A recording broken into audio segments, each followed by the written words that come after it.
Baik, langsung kita mulai saja. Hari ini saya akan menjelaskan mengenai model infrastruktur jaringan. Sebelumnya, perkenalkan, nama saya Andi Syafar Ramadan dengan NIM 240512041121. Materi pertama yang akan kita bahas adalah mengenai data center. Nah, data center ini adalah fasilitas fisik yang menampung ribuan hingga ratusan ribu server. Server-server ini itu digunakan untuk penyimpanan data, pemrosesan informasi, dan juga komputasi yang berskala besar. Kemudian, materi selanjutnya adalah data center terbesar yang ada di dunia. Di antaranya yang nomor satu adalah China Telecom, yang terletak di Inner Mongolia Information Park, yang berada di China, dengan luas kurang lebih 994.062 meter kuadrat. Disusul oleh The Citadel, yang terletak di Switch, Nevada, Amerika Serikat, dengan luas kurang lebih 668.901 meter kuadrat. Dan nomor 3 ada Harbin Data Center yang terletak di China dengan luas 663.000 meter kuadrat.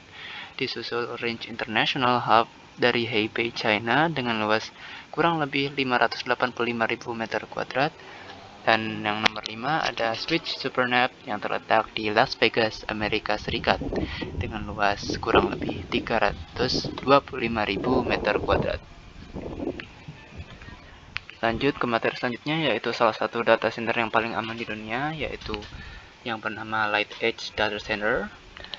Mengapa data center ini dianggap yang paling aman di dunia? Karena data center ini terletak 150 kaki di bawah tanah, sehingga membuat data center ini tahan terhadap gempa, tornado, dan bencana-bencana lainnya. Kemudian memiliki 6-7 lapis keamanan, dan diantaranya ada face scan, akses yang terbatas, dan juga penjagaan polisi penuh.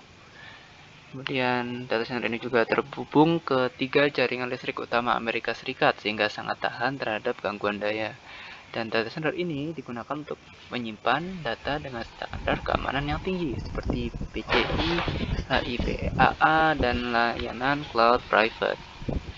Kemudian kita akan membahas inovasi cloud data center yang dilakukan oleh IBM Cloud Data Center, yang mana data center ini dirancang dengan teknologi yang mutakhir yang berfokus pada AI ready, yaitu siap mendukung komputasi berbasis kecerdasan buatan, kemudian secure to the core, yaitu keamanan menyeluruh dari inti infrastruktur, kemudian selanjutnya ada juga efisiensi yang tinggi, yaitu integrasi teknologi untuk menjaga performa dan daya tahan cloud services. Kemudian kita lanjut ke contoh berikutnya, yaitu data center nasional. Nah, dalam kasus ini kita mengambil contoh Brasil, yaitu data center Caixa Econômica Federal atau CEF yang ada di Brasilia dengan luas kurang lebih 25.000 meter kuadrat dengan sertifikasi Tier 4 atau standar yang paling tinggi, cadangan listrik hingga 48 jam tanpa isi ulang, generator mampu menyuplai kota berpolusi 400.000 orang. Data center ini juga terkenal ramah lingkungan karena menggunakan biodiesel untuk generatornya. Bahan bangunannya eco-friendly dan juga data center ini mampu menangani lebih dari 12 juta operasi per hari. Dan data center ini digunakan untuk mendukung layanan penting seperti perbankan dan program sosial Bolsa Familia.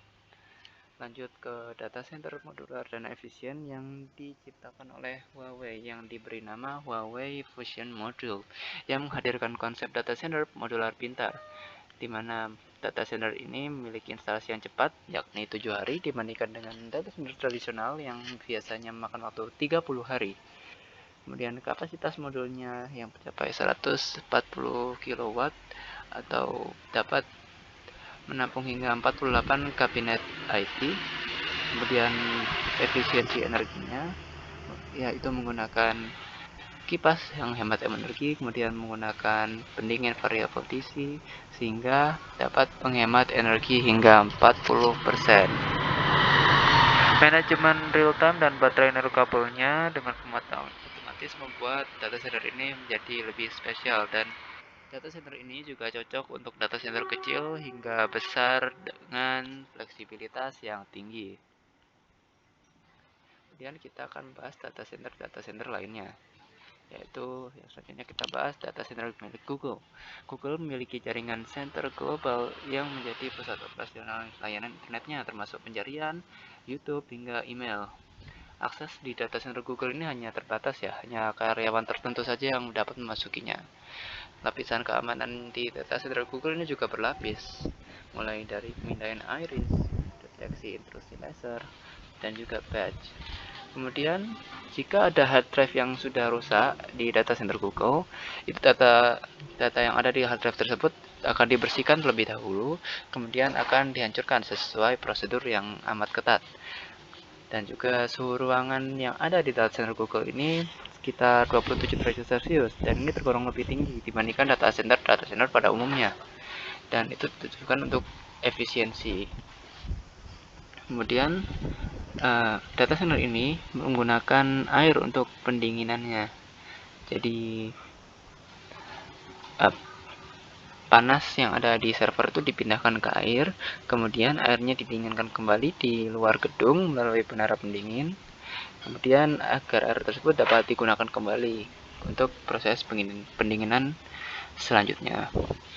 Kemudian Google juga memanfaatkan energi terbarukan dan teknologi yang ramah lingkungan untuk data centernya, dan terus berinovasi pada desain server, manajemen energi, dan serta pendinginan agar tetap hemat daya dan siap memenuhi permintaan di masa depan.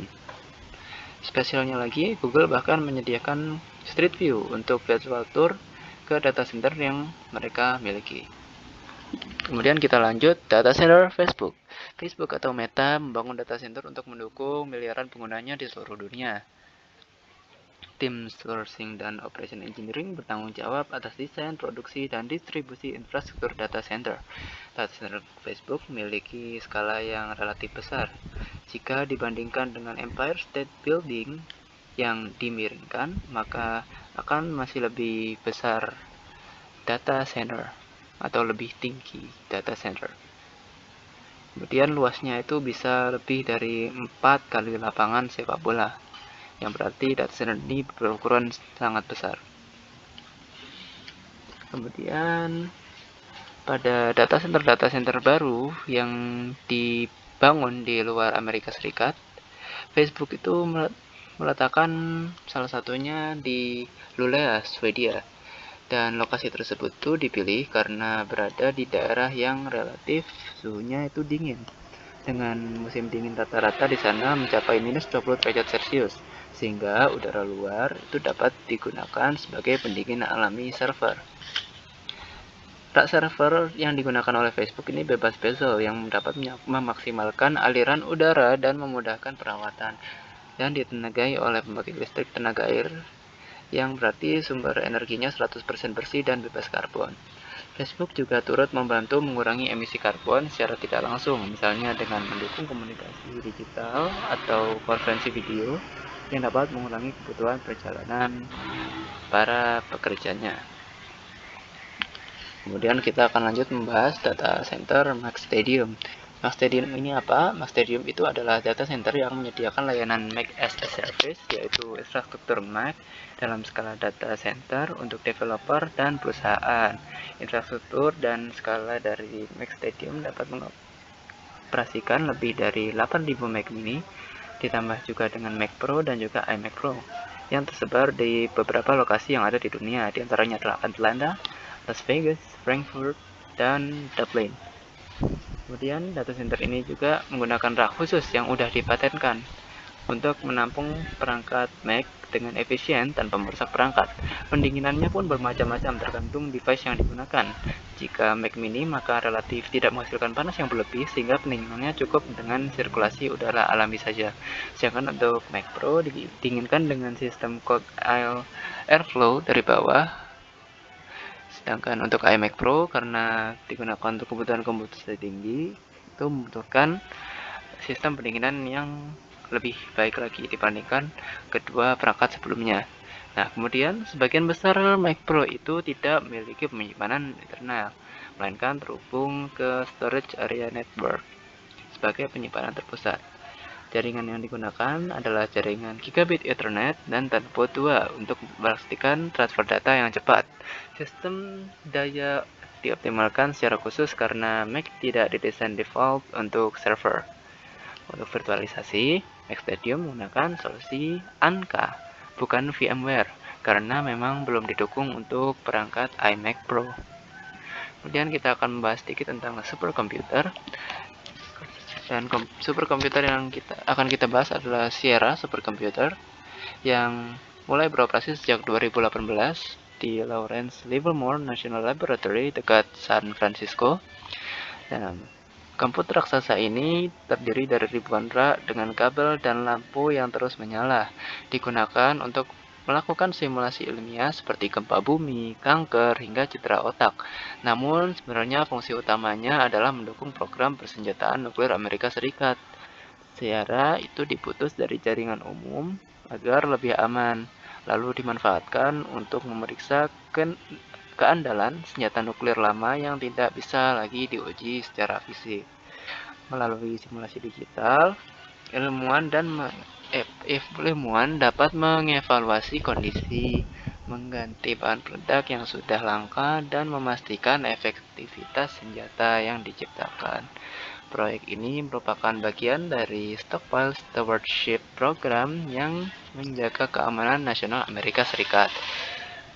Sebagai pembanding, superkomputer paling kuat saat ini adalah Summit dengan arsitektur serupa, tapi digunakan untuk riset sipil seperti bidang biologi dan juga astrofisika.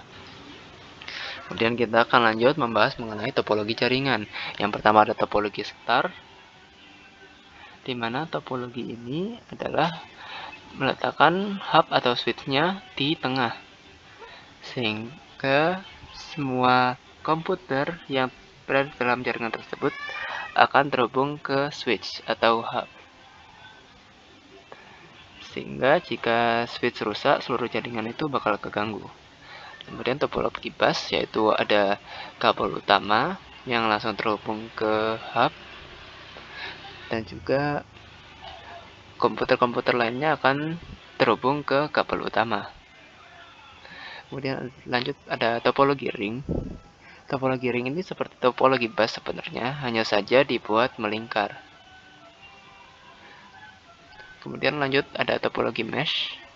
Topologi mesh ini adalah menghubungkan setiap perangkat ke semua perangkat lain. Hal ini menciptakan banyak jalur cadangan, sehingga jaringan menjadi sangat andal dan redundan. Tapi kelebihannya, jika satu jalur rusak, data masih bisa dialihkan ke jalur lain. Namun, konsekuensi dari penggunaan topologi mesh ini adalah pemasangan kabel yang sangat mahal karena membutuhkan kabel yang sangat banyak. Kemudian lanjut ada topologi ad hoc. Topologi ini digunakan untuk jaringan nirkabel yang sementara sifatnya. Dalam sistem ini, perangkat berkomunikasi secara langsung satu sama lain tanpa perangkat pusat, sehingga bersifat peer-to-peer. Keunggulannya adalah bisa dibentuk cepat tanpa infrastruktur, cocok untuk jaringan kecil atau mobile, tapi jika penggunanya banyak, itu performanya akan menurun dan keamanan dari topologi ad hoc ini relatif lemah. Lanjut ke topologi wireless infrastructure. Pada topologi wireless, perangkat terhubung melalui gelombang radio tanpa kabel fisik. Mode yang paling umum adalah infrastructure, di mana perangkat berkomunikasi melalui access point. Dan access point ini bertugas menghubungkan perangkat wireless dengan jaringan kabel. Kalau di rumah, biasanya digunakan wireless router yang menggabungkan fungsi router, switch, DHCP server, dan access point sekaligus. Kemudian kita akan bahas intranet versus internet. Intranet adalah jaringan global yang menghubungkan jutaan komputer, sedangkan intranet adalah jaringan yang hanya terhubung ke beberapa kelompok saja. Sehingga untuk mengakses intranet lebih susah dan hanya untuk kalangan-kalangan tertentu saja. Sedangkan untuk internet dapat diakses secara luas.